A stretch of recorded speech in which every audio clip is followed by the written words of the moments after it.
सुल्तान अयूबी के भेजे हुए सवार उस जगह से अभी दूर थे जहां से कैदी लड़कियां बालियान के आदमियों ने रिहा कराई थीं। रात को भी चले जा रहे थे। वो ताक़ुब में वक्त जाया नहीं करना चाहते थे। रहनुमा उनके साथ था। वो रास्ता और जगह भूला नहीं था। वो उन्हें उस जगह ले गया जहां उन पर हमला हुआ था। एक मशल जलाकर देखा गया। वहां रॉबिन और उसके साथियों की लाशें और उनके मुहाफिजों की लाशें पड़ी थी। ये चीरी फाड़ी और खाई हुई थी। उस वक्त भी सहराई लोमड़ियां और गीदड़ उन्हें खा रहे थे। सवारों को देखकर ये दरिंदे भाग गए। दिन के वक्त उन्हें गिद्ध खाते रहे थे। मुहाफिज अपने कमांडर को उस जगह ले गया जहां से उसने घोड़ा खोला था। वहां से मशल की रोशनी में जमीन देखी गई। घोड़ों के कदमों के निशान नजर आ रहे थे और समत की निशानदही कर रहे थे जिधर ये गए थे। मगर रात के वक्त इन निशानों को देखकर चलना बहुत मुश्किल था। वक्त जाया होने और भटक जाने का डर था। रात को वहीं कयाम किया गया। सलीबी पार्टी के कैंप में सब जाग रहे थे। वो बहुत खुश थे। कमांडर ने फैसला किया था कि सहर की तारीकी में बहीरा रूम की तरफ रवाना हो जाएंगे। उस वक्त मैग्नाना मारियूस ने कहा कि मकसद अभी पूरा नहीं हुआ। सलाहुद्दीन अयूबी को कत्ल करना बाकी है। कमांडर ने कहा कि ये उस सूरत में मुमकिन था कि वो लड़कियों के पीछे काहिरा चले जाते। अब वो काहिरा से बहुत दूर हैं, इसलिए कत्ल की मुहिम खत्म की जाती है। ये मेरी मुहिम है जिसे मौत के सिवा कोई खत्म नहीं कर सकता। मैग्नाना मारियूस ने कहा, मैंने सलाहुद्दीन अयूबी को कत्ल करने का हल्फ उठाया था। मुझे एक साथी और एक लड़की की जरूरत है। फैसला मुझे करना है कि हमें क्या करना है। कमांडर ने कहा, सब पर फर्ज है कि मेरा हुक्म माने। मैं किसी के हुक्म का पाबंद नहीं। मैग्नाना मारियूस ने कहा, तुम सब खुदा के हुक्म के पाबंद हो। कमांडर ने उसे डांट दिया। मैग्नाना मारियूस के पास तलवार थी। वो उठ खड़ा हुआ और कमांडर पर तलवार सौंध ली। उनके साथी दरमियान में आ गए। मैग्नाना मारियूस ने कहा कि मैं खुदा का धुतकारा हुआ इंसान हूँ। मैं गुनाह और बेगुनाही के दरमियान भटक रहा हूँ। क्या तुम जानते हो कि मैं 30 सालों के लिए कैद खाने में क्यों गया था? 5 साल गुजरे, मेरी एक बहन जिसकी उम्र 16 साल थी अगवा कर ली गई थी। मैं गरीब आदमी हूँ। मेरा बाप मर चुका है। माँ अंधी है। मेरे छोटे छोटे बच्चे हैं। मेहनत मुशक्कत करके मैं उन सब का पेट पालता था।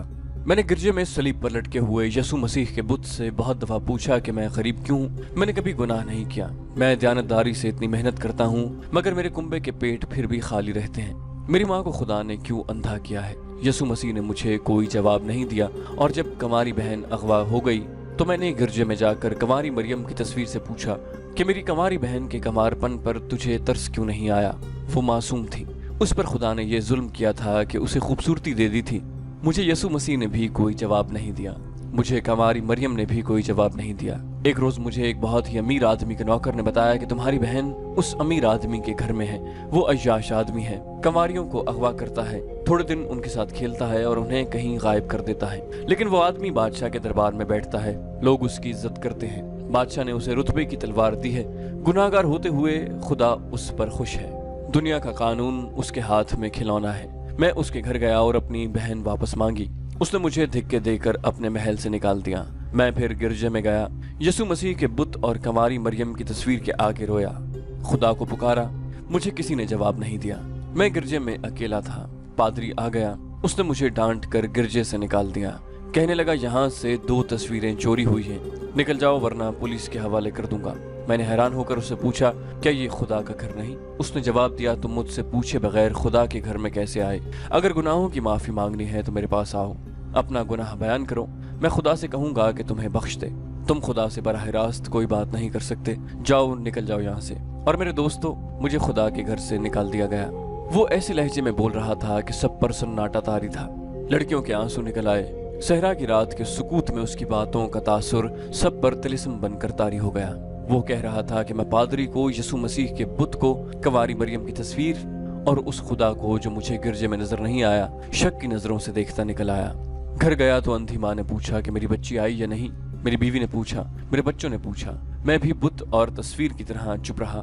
मगर मेरे अंदर से एक तूफान उठा और मैं बाहर निकल गया। मैं सारा दिन घूमता फिरता रहा। शाम के वक्त मैंने एक खंजर खरीदा और दरिया के किनारे टहलता रहा। रात अंधेरी हो गई और बहुत देर बाद मैं एक तरफ चल पड़ा। मुझे उस महल की बत्तियां नजर आईं जहां मेरी बहन कैद थी। मैं बहुत तेज चल पड़ा और उस महल के पिछवाड़े चला गया। मैं इतना चालाक और होशियार आदमी नहीं था, लेकिन मुझ में चालाकी आ गई। मैं पिछले दरवाजे से अंदर चला गया। महल के किसी कमरे में शोर शराबा था। शायद कुछ लोग शराब पी रहे थे। मैं एक कमरे में दाखिल हुआ तो एक नौकर ने मुझे रोका। मैंने खंजर उसके सीने पर रख दिया और अपनी बहन का नाम बताकर पूछा कि वो कहाँ है। नौकर मुझे अंदर की सीढ़ियों से ऊपर ले गया और एक कमरे में दाखिल करके कहा कि यहाँ है। मैं अंदर गया तो मेरे पीछे दरवाजा बंद हो गया। कमरा खाली था। दरवाजा खुला और बहुत से लोग अंदर आ गए। उनके पास तलवारें और डंडे थे। मैंने कमरे की चीजें उठा कर उन पर फेंकनी शुरू कर दी। बहुत तोड़फोड़ की। उन्होंने मुझे पकड़ लिया, मुझे मारा पीटा और मैं बेहोश हो गया। होश में आया तो मैं हथकड़ियों और बेड़ियों में जकड़ा हुआ था। मेरे खिलाफ इल्जाम ये थे कि मैंने डाका डाला, बादशाह के दरबारी का घर बर्बाद किया और 3 आदमियों को कत्ल की नीयत से जख्मी किया। मेरी फरियाद किसी ने न सुनी और मुझे 30 साल सजाए कैद देकर कैद खाने के जहन्नम में फेंक दिया। अभी 5 साल पूरे हुए हैं। मैं इंसान नहीं रहा। तुम कैद खाने की सख्तियां नहीं जानते। दिन के वक्त मवेशियों जैसा काम लेते हैं और रात को कुत्तों की तरह जंजीर डालकर कोठरियों में बंद कर देते हैं। मुझे कुछ मालूम नहीं कि मेरी अंधी माँ जिंदा है या मर चुकी है। बीवी बच्चों का भी कुछ पता नहीं। मुझे खतरनाक डाकू समझकर किसी से मिलने नहीं दिया जाता। मैं हर वक्त सोचता रहता था कि खुदा सच्चा है या मैं सच्चा हूँ। सुना था कि खुदा बेगुनाहों को सजा नहीं देता, मगर मुझे खुदा ने किस गुनाह की सजा दी है? मेरे बच्चों को किस गुनाह की सजा दी? मैं 5 साल इसी उलझन में मुब्तला रहा। कुछ दिन गुजरे, फौज के 2 अफसर कैद खाने में आए। वो इस काम के लिए जिस पर हम आए हुए हैं आदमी तलाश कर रहे थे। मैं अपने आप को पेश नहीं करना चाहता था क्योंकि ये बादशाहों की लड़ाई झगड़े थे। मुझे किसी बादशाह के साथ दिलचस्पी नहीं थी, लेकिन मैंने जब सुना कि चंद एक ईसाई लड़कियों को मुसलमानों की कैद से आज़ाद कराना है तो मेरे दिल में अपनी बहन का ख्याल आ गया। हमें बताया गया था कि मुसलमान काबिल नफरत कौम है। मैंने ये इरादा किया कि मैं ईसाई लड़कियों को मुसलमानों की कैद से आज़ाद कराऊंगा तो खुदा अगर सच्चा है तो मेरी बहन को उस जालिम ईसाई के पंजे से छुड़ा देगा। फिर फौजी अफसरों ने कहा कि एक मुसलमान बादशाह को कत्ल करना है तो मैंने उसे जजा का काम समझा और अपने आप को पेश कर दिया, मगर शर्त ये रखी कि मुझे उतनी रकम दी जाए जो मैं अपने कुंबे को दे सकूं। उन्होंने रकम देने का वादा किया और ये भी कहा कि अगर तुम समंदर पार मारे गए तो तुम्हारे कुंबे को इतनी ज्यादा रकम दी जाएगी कि सारी उम्र के लिए वो किसी के मोहताज नहीं रहेंगे। उसने अपने साथियों की तरफ इशारा करके कहा, ये 2 मेरे साथ कैद खाने में थे। इन्होंने भी अपने आप को पेश कर दिया। हमसे सैकड़ों बातें पूछी गईं। हम तीनों ने उन्हें यकीन दिला दिया कि हम अपनी कौम और अपने मजहब को धोखा नहीं देंगे। मैंने दरअसल अपने कुंबे के लिए अपनी जान फरोख्त कर दी है। कैद खाने से निकालने से पहले एक पादरी ने हमें बताया कि मुसलमानों का कत्ल तमाम गुनाह बख्शवा देता है और ईसाई लड़कियों को मुसलमानों की कैद से आज़ाद करवाओगे तो सीधे जन्नत में जाओगे। मैंने पादरी से पूछा कि खुदा कहाँ है। उसने जो जवाब दिया उससे मेरी तसल्ली न हुई। मैंने सलीब पर हाथ रख कर हल्फ उठाया। हमें बाहर निकाला गया। मुझे मेरे घर ले गए। मेरे घर वालों को उन्होंने बहुत सी रकम दी। मैं मुतमईन हो गया। अब मेरे दोस्तों, मुझे अपना हल्फ पूरा करना है। मैं देखना चाहता हूँ कि मेरा खुदा कहाँ है। क्या एक मुसलमान बादशाह को कत्ल करके खुदा नजर आ जाएगा? तुम पागल हो, कमांडर ने कहा। तुमने जितनी बातें की हैं उनमें मुझे अक्ल की जरा सी भी बू नहीं आई। उसने बड़ी अच्छी बातें की हैं। एक और साथी ने कहा, मैं इसका साथ दूंगा। मुझे एक लड़की की जरूरत है। मैग्नाना मारियूस ने लड़कियों की तरफ देखा और कहा, मैं लड़की की जान और इज्जत का जिम्मेदार हूँ। लड़की के बगैर मैं सलाहुद्दीन अय्यूबी तक नहीं पहुँच सकूंगा। मैं जब से यहाँ आया हूँ सोच रहा हूँ कि सलाहुद्दीन अय्यूबी के साथ तन्हाई में किस तरह मिल सकता हूँ। मोबी उठकर उसके साथ जा खड़ी हुई और बोली, मैं इसके साथ जाऊंगी। हम तुम्हें बड़ी मुश्किल से आजाद करा के लाए हैं मोबी, कमांडर ने कहा। मैं तुम्हें ऐसी खतरनाक मुहिम पर जाने की इजाजत नहीं दे सकता। मुझे अपनी इस्मत का इंतकाम लेना है, मोबी ने कहा। मैं सलाहुद्दीन अय्यूबी की ख्वाबगाह में आसानी से दाखिल हो सकती हूँ। मुझे मालूम है कि मुसलमानों का रुतबा जितना ऊंचा होता है वो खूबसूरत लड़कियों का उतना ज्यादा अय्याश होता है। सलाहुद्दीन अय्यूबी को महसूस तक न होगा कि वो अपनी जिंदगी में आखिरी लड़की को देख रहा है। बहुत देर की बहस तकरार के बाद मैग्नाना मारियूस अपने एक साथी और मोबी के साथ अपनी पार्टी से रुखसत हुआ। सबने उन्हें दुआओं के साथ अलविदा कहा। उन्होंने 2 ऊंट लिए। एक पर मोबी सवार हुई और दूसरे पर दोनों मर्द। उनके पास मिस्र के सिक्के थे और सोने की अशरफियां भी। दोनों मर्दों ने चोगे ओढ़ लिए थे। मैग्नाना मारियूस की दाढ़ी खासी लंबी हो गई थी। कैद खाने में धूप में मुशक्कत कर करके उसका रंग इटली के बाशिंदों की तरह गोरा नहीं रहा था, स्याही माइल हो गया था। इससे उस पर यह शक नहीं किया जा सकता था कि वो यूरोपीय है। भेस बदलने के लिए उन्हें कपड़े देकर भेजा गया था, मगर एक रुकावट थी जिसका बज़ाहिर कोई इलाज नहीं था। वो ये कि मैग्नाना मारियूस इटली की जबान के सिवा और कोई जबान नहीं जानता था। मोबी मिस्र की जबान बोल सकती थी। दूसरा जो आदमी उनके साथ था वो भी मिस्र की जबान नहीं जानता था। उन्हें इसका कोई इलाज करना था। वो रात को ही चल पड़े। मोबी रास्ते से वाकिफ हो चुकी थी। वो काहिरा से ही आई थी। मैग्नाना मारियूस ने उस पर भी एक चुगा डाल दिया और उसके सर पर दुपट्टे की तरह चादर ओढ़ा दी। सुबह की रोशनी में सुल्तान अय्यूबी के उन सवारों का दस्ता जो उनके ताक़ुब में गया था घोड़ों के खुरे देखकर रवाना हो गया। ये बहुत से घोड़ों के निशान थे जो छुप ही नहीं सकते थे। सुबह से पहले सलीबियों की पार्टी लड़कियों को साथ लेकर चल पड़ी। उनकी रफ्तार खासी तेज थी। उनके ताक़ुब में जाने वालों का सफर रुक गया क्योंकि रात के वक्त वो जमीन को नहीं देख सकते थे। मगर सलीबियों ने सफर जारी रखा। वो आधी रात के वक्त पड़ाव करना चाहते थे। वो बहुत जल्दी में थे। सुबह के धुंधलके में सलीबी जो आधी रात के वक्त रुके थे चल पड़े। उनके ताक़ुब में जाने वालों की पार्टी सुबह की रोशनी में रवाना हुई। मैग्नाना मारियूस ने अक्लमंदी की थी कि वो ऊंटों पर गया था। ऊंट भूख और प्यास की परवाह नहीं करते, रुके बगैर घोड़े की निस्बत बहुत ज्यादा सफर कर लेते हैं। उससे मैग्नाना मारियूस का सफर तेजी से तय हो रहा था। सूरज गुरूब होने में अभी बहुत देर थी। जब उन्हें लाशें नजर आईं, अली बिन सफियान के नायब ने बालियान की लाश पहचान ली। उसका चेहरा सलामत था। उसके करीब उसके 6 दोस्तों की लाशें पड़ी थी। गिद्धों और दरिंदों ने ज्यादातर गोश्त खा लिया था। सवार हैरान थे कि ये क्या मामला है। खून बताता था कि इन्हें मरे हुए ज्यादा दिन नहीं गुजरे।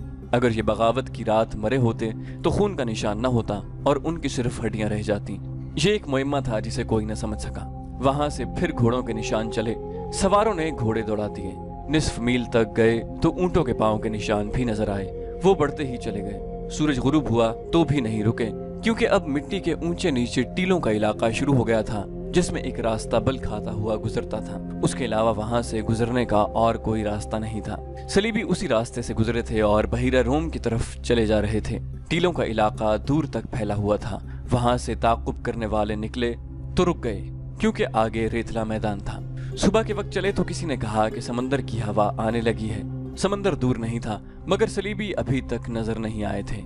रास्ते में एक जगह खाने के बचे कुछ टुकड़ों से पता चला कि रात यहाँ कुछ लोग रुके थे। घोड़े भी यहाँ बांधे गए थे। फिर ये घोड़े वहां से चले। जमीन को देखकर ताक़ुब करने वालों ने घोड़ों की एड़ें लगा दी। सूरज अपना सफर तय करता गया और आगे निकल गया। घोड़ों को एक जगह आराम दिया गया, पानी पिलाया और ये दस्ता रवाना हो गया। समंदर की हवाएं तेज हो गई थीं और उनमें समंदर की बू साफ होती थी। फिर साहिल की चट्टानें नजर आने लगी।